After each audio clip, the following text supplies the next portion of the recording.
अटारी बाट निहारे, और संत दरस कहाँ काया गारे।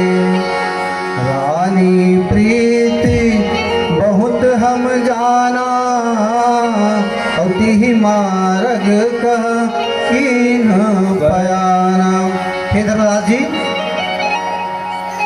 रानी इंद्रमती जो है अपने अटारी में चढ़ करके संतों की बाट निहारा करती थी। बड़ा ही सुंदर भाव। देखिए सज्जनों, रानी इंद्रमती के हृदय में संतों के प्रति जो श्रद्धा भाव है, जो लगन है, अटारी में चढ़ करके संतों के दर्शन के लिए ललायित होकर के वह बाट निहारती थी। और साहब कहते हैं कि संत तरस कहाँ काया गारे। संतों के दर्शन के लिए अपने तन को भी जो है तकलीफ देती थी श्रद्धा से। किस तरह से?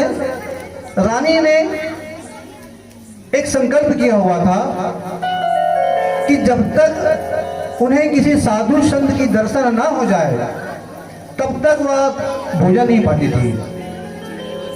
यह उन्होंने संकल्प बना रखा था।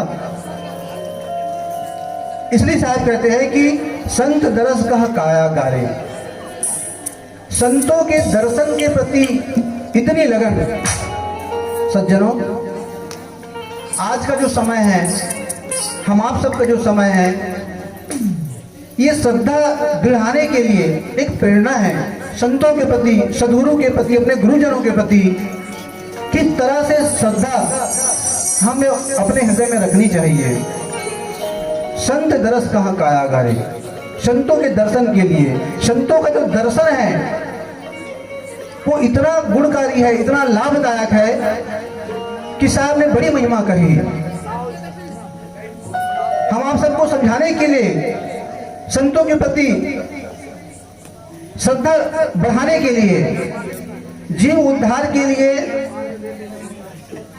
मुक्ति का जो मार्ग है, इसकी पहली सीढ़ी, दूसरी सीढ़ी और अंततः अपने लक्ष्य तक प्राप्ति के लिए केवल गुरु ही साधन है, केवल संत ही साधन है। साहब कहते हैं, संत तरस को जाइए तज माया अभिमान, और जो जो पग आगे बढ़े कोटि में अज्ञ समान। साहब संतों के दर्शन के लिए जाने के लिए देखिए किस तरह से प्रेरित करते हैं, किस तरह से उपदेशित करते हैं हम आप सभी को। साधु का जो दर्शन है वो बड़ा ही पुण्य है, पुण्य फलदायी है। साधु दर्शन कीजिए दिन में कई कई बार, और असोजा का में है जो खेती करे उपकार। हम आप सभी बहुलता में कृषक हैं, किसान हैं। जिस तरह कुमार के महीने का जो बारिश होती है वह फसलों के लिए जिस तरह से उत्तम होती है, उस तरह से ही संतों के दर्शन का, साधु के दर्शन का लाभ हमें प्राप्त होता है। बड़ा ही सुंदर बात साहब हमें समझाते हैं।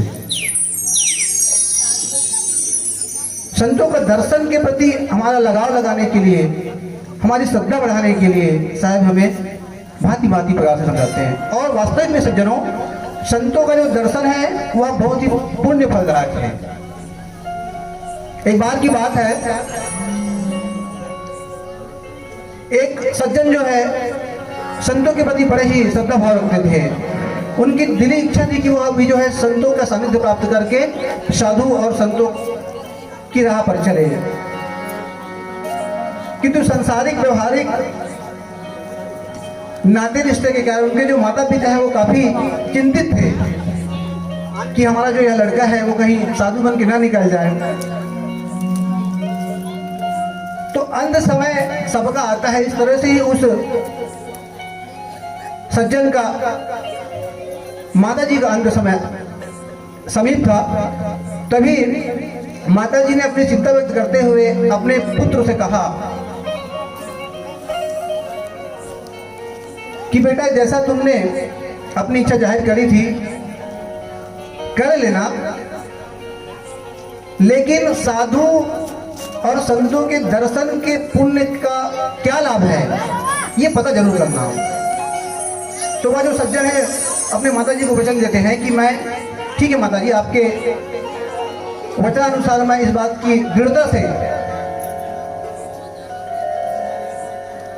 खोज करूंगा जानकारी लेने के लिए। वह जो एक संत के पास गए, उनसे पूछा तो उन्होंने पूरा तो नहीं कहा, लेकिन कुछ महिमा कही और महिमा कह करके उन्हें विदा किए। वह जो सज्जन है वो संतुष्ट तो नहीं हुए, फिर किसी अन्य के माध्यम से उनको एक जानकारी मिली कि एक वहां पहुंचे हुए एक और सज्जन रहते हैं, काफी ज्ञानवान हैं, आप उनके पास जाइए और जा करके उन्हें जो है अपनी इच्छा रखिए, अपनी जिज्ञासा रखिए। वह उनके पास गए तो उनके पास जाने के बाद उन्हें प्रणाम बंदगी करने के बाद में उनसे अपनी दिली इच्छा कही और कह कर से उनसे जिज्ञासा पूछी कि संतों के दर्शन का क्या लाभ है। तो उन्होंने उनको ये कहा कि सज्जनों, संतों के दर्शन का लाभ आपको तब पता चलेगा जब आप एक नदी है, वो नदी के किनारे जाइए और जा करके 7 दिन का संकल्प धारण करके ईश्वर की स्तुति करिए। तब जो है वह सज्जन वहां गए और जा करके सुमिरन में ईश्वर की भक्ति में लीन हो गए। और जब लीन हुए तो 5वें दिन में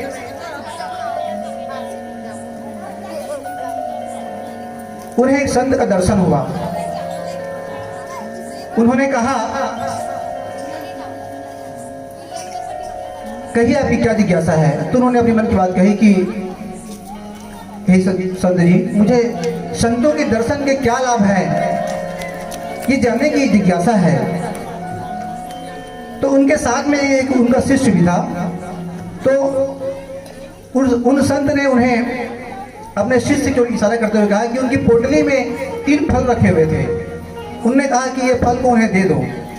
उन्होंने जो सज्जन पुरुष थे उन्होंने वो फल ले लिए और लेकर के उनकी बातें सुने। संत ने कहा कि आप फलाने नगर में जाइए, वहाँ एक राजा है जो दंपतिहीन है, आप वहाँ जाइए और जा करके इस फल को उन्हें दीजिएगा और कहिएगा कि इससे जो है आपकी दंपति में फूल खिलेगा।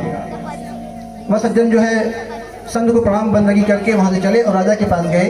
राजा के पास द्वार में जा करके उन्होंने उन्हें बातें कही और द्वारपाल ने राजा के पास गए। राजा जो है कहे कि मैंने इतने समय में काफी दवाइयां कर ली है, काफी औषधि का उपयोग कर लिया, लेकिन अभी तक ऐसा कुछ नहीं हो पाया है। तब उस सज्जन पुरुष ने कहा कि जब तक आपकी दंपति में फूल ना खिले जब तक मैं आपके पास ही रहूंगा। तब कहीं जा करके राजा जो है मान गए। वह जो सज्जन पुरुष है वह एक वृक्ष के पीछे जो है बैठ करके विश्राम करने लगे। काफी थके हुए थे। तो एक घास का व्यापार करने वाला गरीब आदमी जो है अपने घास की पोटली लेकर के जा रहे थे। शाम की बेला थी।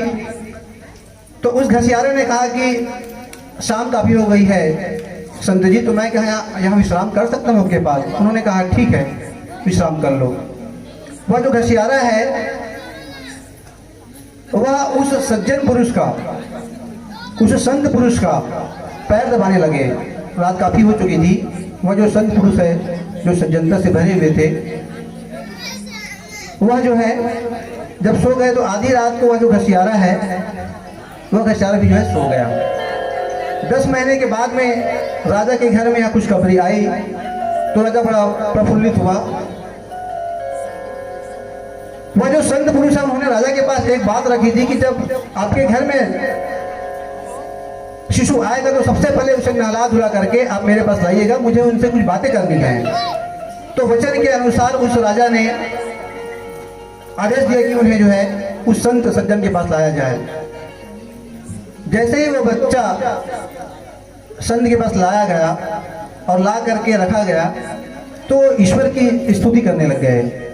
संत ने उनसे पूछा कि संतों के दर्शन का क्या लाभ है। तो वह जो नन्हा बालक था वो बोल करके कहे कि हे संत जी, मैंने तो केवल आपके पैर ही दबाए थे, मैंने तो केवल आपकी पैर ही दबाए थे और पैर दबा करके मुझे राजपुत्र जैसा लाभ प्राप्त हुआ है। भविष्य में न जाने और क्या क्या होने वाला है, मैं कह नहीं सकता हूं। तो इस तरह से जो है संतों के दर्शन का, संतों के सेवा बंदगी का बड़ा ही पुण्य फल मिलता है।